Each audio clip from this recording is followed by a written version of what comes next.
Luffy pun tiba di hutan laut. Sesampainya di sana dia bertemu dengan Franky dan Sanigo. Di sana, Franky bertemu dengan teman lamanya yaitu saudara dari Tom. Bahkan Jinbe juga di sana. Pastinya dia menunggu kehadiran dari Luffy dan teman-temannya. Tidak lama kemudian Nami juga datang. Di waktu yang tepat, Jinbe baru sadar kalau Shirahoshi juga berada di tempat ini.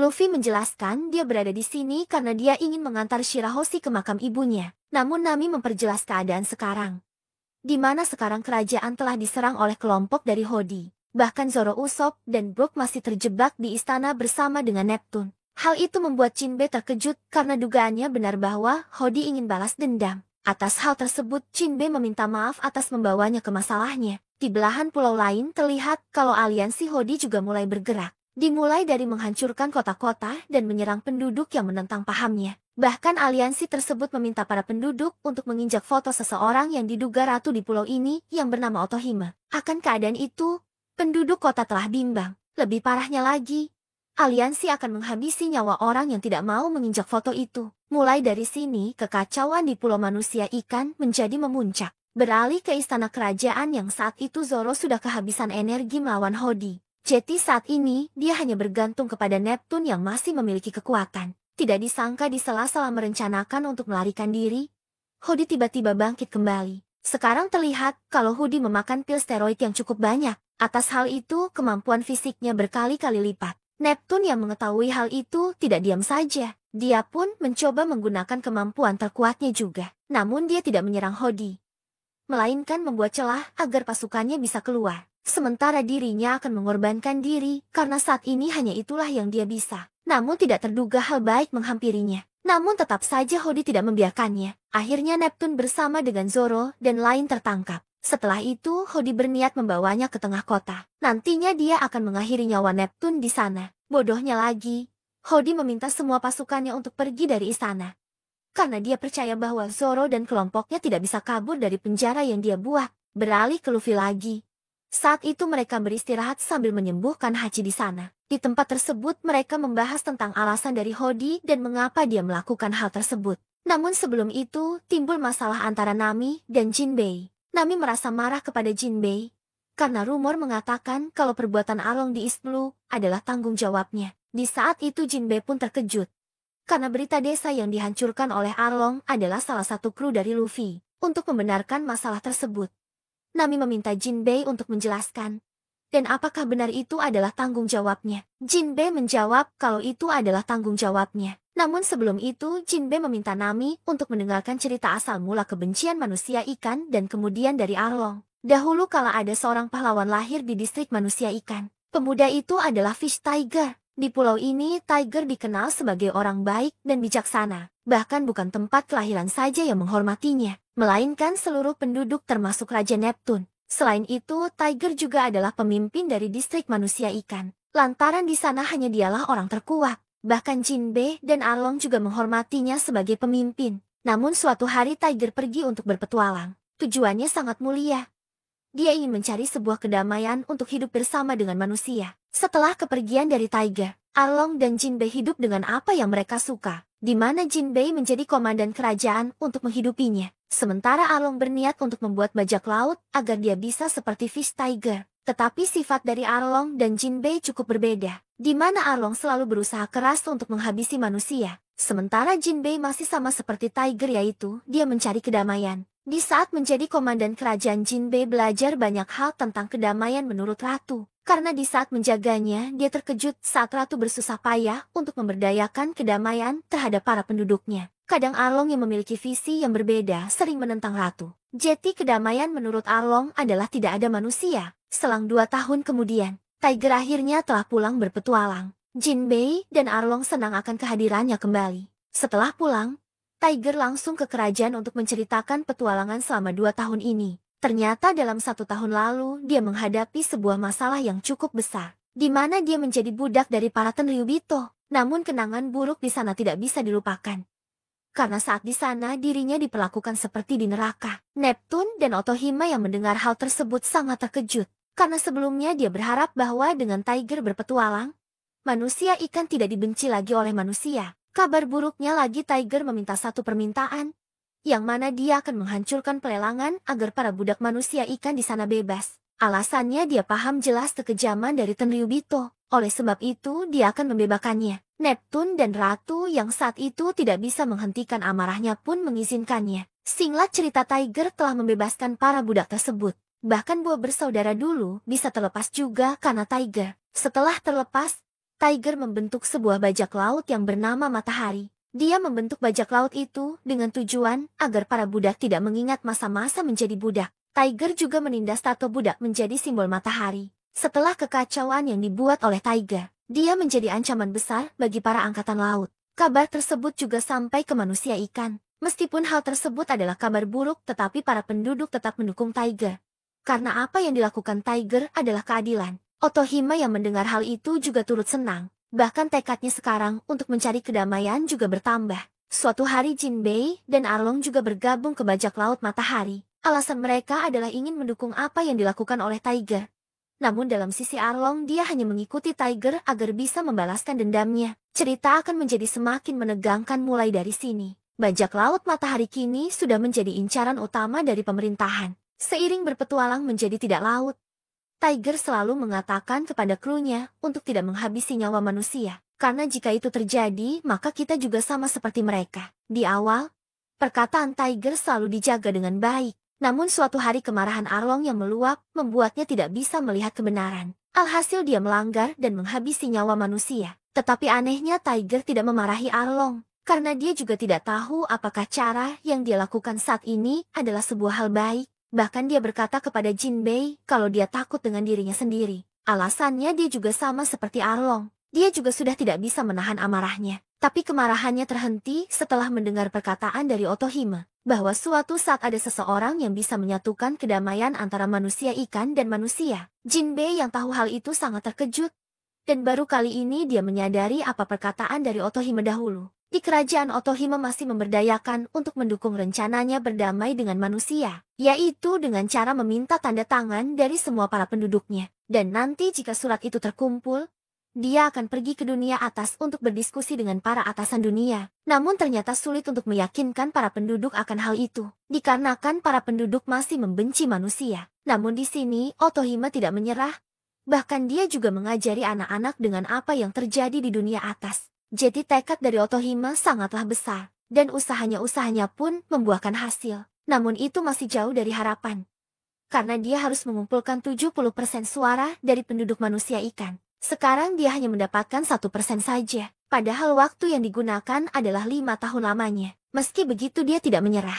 Berpindah lagi ke arah dari bajak laut Matahari. Di tengah perjalanannya, sahabat Tiger meminta bantuan untuk mengantar seorang anak perempuan. Diduga anak tersebut juga adalah seorang budak. Pada awalnya terjadi pertentangan tentang anak perempuan tersebut, karena anak itu adalah manusia. Tetapi akhirnya Tiger membawanya ke kapalnya, lalu diperlihatkan hal yang sangat canggung, di mana anak tersebut berperilaku aneh, yang mana dia tiba-tiba bersih-bersih dan mengatakan jangan habisi nyawaku. Saat itu ada salah satu orang yang bernama Aladin memahami situasinya, bahwa anak itu berperilaku seperti itu karena dia tidak mempercayai siapapun. Dan trauma itu bisa terjadi saat dia menjadi budak dahulu. Bahkan Aladin berprasangka kalau anak itu telah mengalami masa sulit. Tiger pun membuang senjatanya ke laut. Lalu dengan penjelasan dari Aladin mereka mulai iba kepadanya. Beruntung Aci bisa menenangkan kondisi saat itu. Namun di sela-sela kesenangan itu Arlong masih tidak terima dengan manusia itu. Karena menurutnya kedamaian adalah tidak ada manusia. Setelah semua terlihat akrab dengan anak perempuan tersebut, Tiger memberi nama anak itu dengan nama Koala. Dia juga meminta semuanya untuk mengajarkan cara membaca dan bersenang-senang, agar Koala tidak mengingat masa lalu yang kelam tersebut. Dan mulai dari situ Tiger memiliki sebuah harapan, bahwa dengan adanya Koala maka kebencian krunya terhadap manusia bisa berkurang. Tetapi masih ada timbul masalah, di mana sesaat mereka berlabuh mencari makan, mereka selalu dianggap menakutkan bagi para manusia. Lalu Tiger yang memiliki sebuah ide, memberitahu semua krunya untuk akrab juga dengan manusia di sekitar Koala saja, yaitu dengan cara mengenal mereka dan mereka juga mengenal kita. Dan jika mereka memahami, maka apa yang akan ditakutkan lagi? Pulau demi pulau mereka lewati sambil bergembira, karena saat ini mereka sudah terbiasa dengan para manusia. Sampai suatu ketika, akhirnya mereka sampai di desa dari Koala. Waktu itu Tiger yang akan mengantarnya sendirian. karena dia tidak mau para manusia takut jika beramai-ramai. Apalagi sekarang bajak lautnya sudah terkenal. Sebelum berpisah dengan Tiger, Koala mengucapkan terima kasih sebanyak-banyaknya. Bahkan nanti dia akan menceritakan kalau manusia ikan masih ada yang baik. Hal itu membuat Trigger terkejut karena mimpinya sebentar lagi akan terwujud. Tetapi ternyata kebahagiaan itu berlangsung singkat. Karena tiba-tiba pada penduduk memanggil angkatan laut. Tiger yang sendirian pun tidak bisa apa-apa. Alhasil dia dibuat terpojok. Namun beruntungnya Jinbe datang dan membantunya. Sementara Arlong dan sisanya mengatasi kepungan dari angkatan laut. Setelah pertempuran itu berakhir, Tiger kehilangan banyak darah.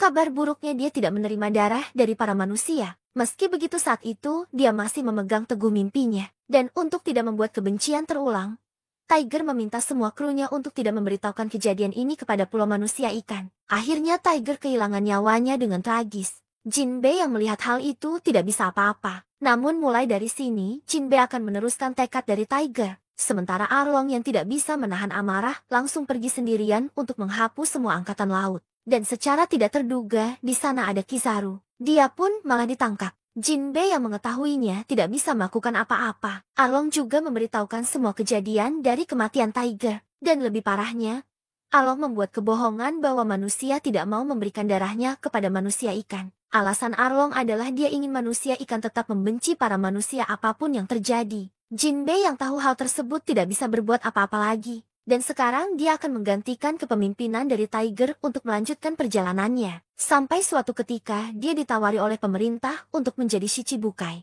Awalnya dia menolaknya. Namun dia akan memanfaatkan jabatan tersebut agar manusia ikan tidak diburu oleh pemerintah lagi. Dia juga membebaskan Arlong dengan menjadi Shichibukai. Dan yang paling penting adalah dia bisa menjadi penghubung antara manusia ikan dan manusia. Jadi dengan adanya hal tersebut, dia akan menerima keuntungan yang besar. Meskipun dia tahu dia akan mengorbankan harga dirinya dengan bekerja sama dengan orang yang menghabisi nyawa Tiger. Dan meski Arlong telah dibebaskan, dia masih tidak terima dengan Jinbe yang menjadi Shichibukai. Bahkan kebencian dari Arlong semakin menjadi jeti. Alhasil dia membuat bajak lautnya sendiri. Dan saat itu, bajak laut matahari telah terpecah menjadi beberapa bagian. Sementara Jinbei akan tinggal sementara waktu di pulau manusia ikan sambil menjaga peninggalan dari Tiger. Mulai dari sini, dia tidak tahu apa yang dilakukan oleh Arlong di luar sana. Karena bisa jadi Arlong telah memanipulasinya. Itulah kisah dari terbentuknya dan berpisahnya bajak laut matahari. Berlanjut ke cerita dari Otohime.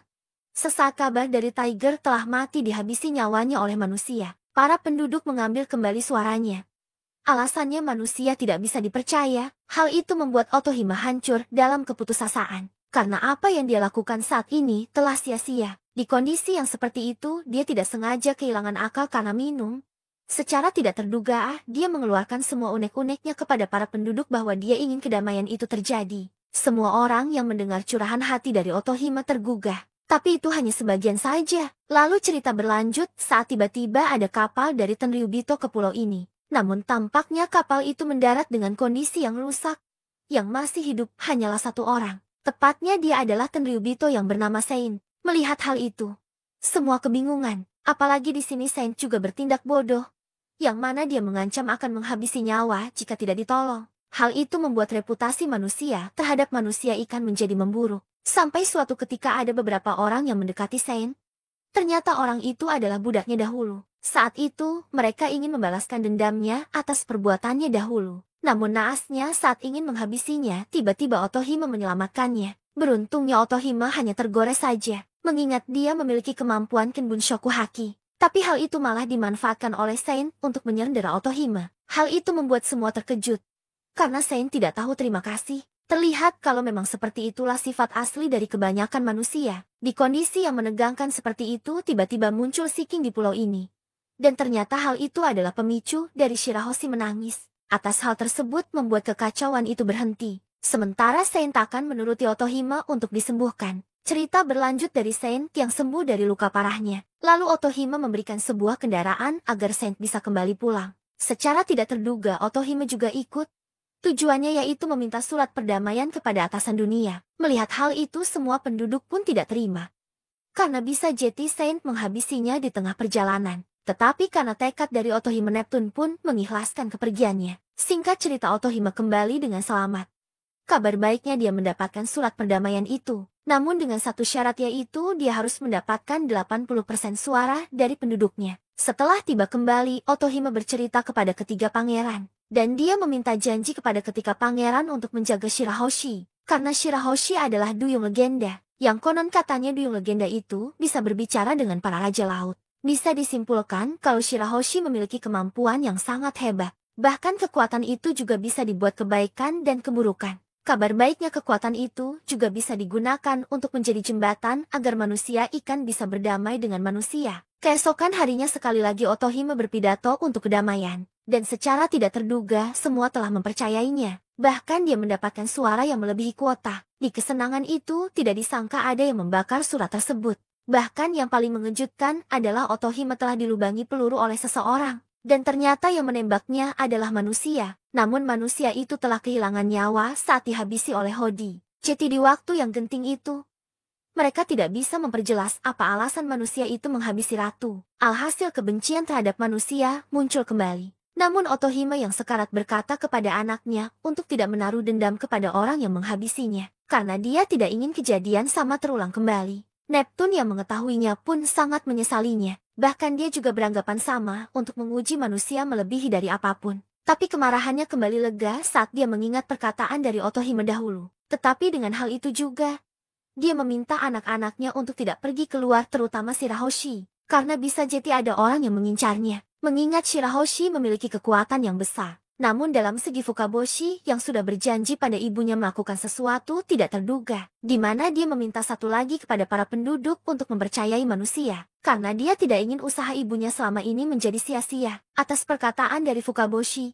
para penduduk pun sekali lagi mempercayainya. Kembali ke cerita, setelah Nami mendengar cerita dari Jinbe, dia pun sadar kalau sebenarnya Jinbe tidak ada hubungannya dengan Arlong, karena orang yang paling dia benci adalah Arlong. Hal itu membuat Jinbe senang dan berterima kasih. Lalu Hachi yang sudah tersadar mengatakan kepada Jinbe kalau Hodi sekarang sudah berbeda. Di mana Hodi ini lebih kejam daripada Arlong. Bahkan Hodi bukan membenci manusia saja, tetapi dia juga membenci manusia ikan yang bersahabat dengan manusia. Selain itu Hachi juga menjelaskan apa tujuan dari Hodi yang sebenarnya. Hodi ingin menghabisi semua keluarga kerajaan terutama Shirahoshi. Mengingat Shirahoshi memiliki kekuatan yang bisa menghancurkan dunia. Di waktu yang sama, pula Hodi menyiarkan acara ke seluruh pulau manusia ikan, bahwa dirinya akan menghilangkan nyawa Neptune di tengah kota. Dengan tujuan Neptune sekarang tidak berguna, pastinya juga dirinya yang akan menggantikan era dari Neptune. Kekejaman dari Hodi juga diperlihatkan di sini, yang mana dia akan berencana membakar semua surat yang dikumpulkan oleh Otohime dahulu. Dia juga akan menghabisi semua orang yang telah mendukung Otohime. Itu membuat suasana menjadi kacau dan mencekam sekarang.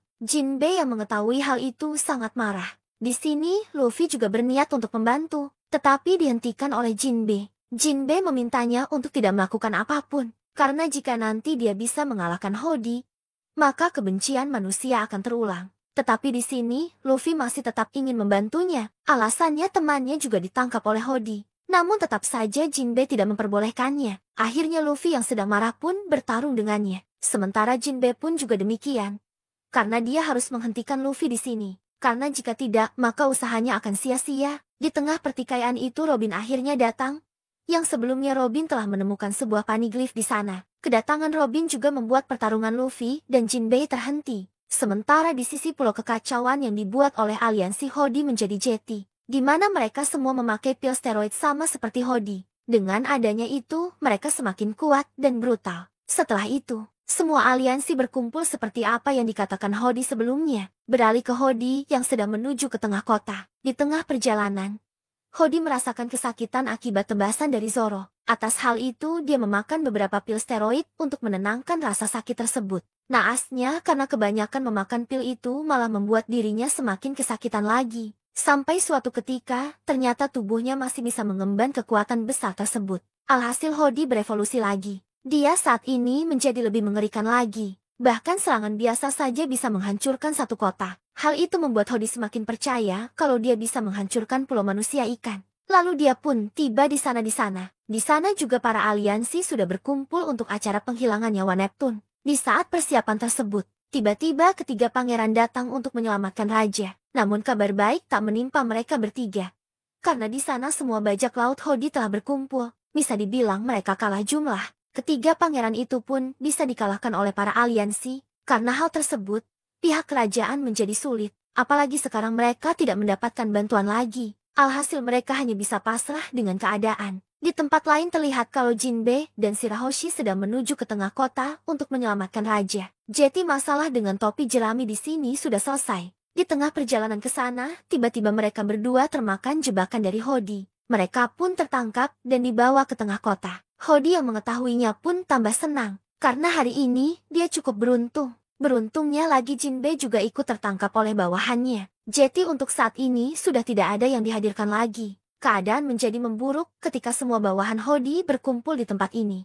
Hal itu membuat Hodi semakin percaya kalau impiannya sebentar lagi akan terwujud. Namun kesenangan dari Hodi disangkal oleh Madam Shirley, di mana Madam mengatakan kalau rencana dari Hodi tidak akan berhasil. Mengingat dia bisa melihat masa depan, kalau pulau ini hanya bisa diubah oleh kelompok topi jerami. Mendengarnya Hodi sangat marah.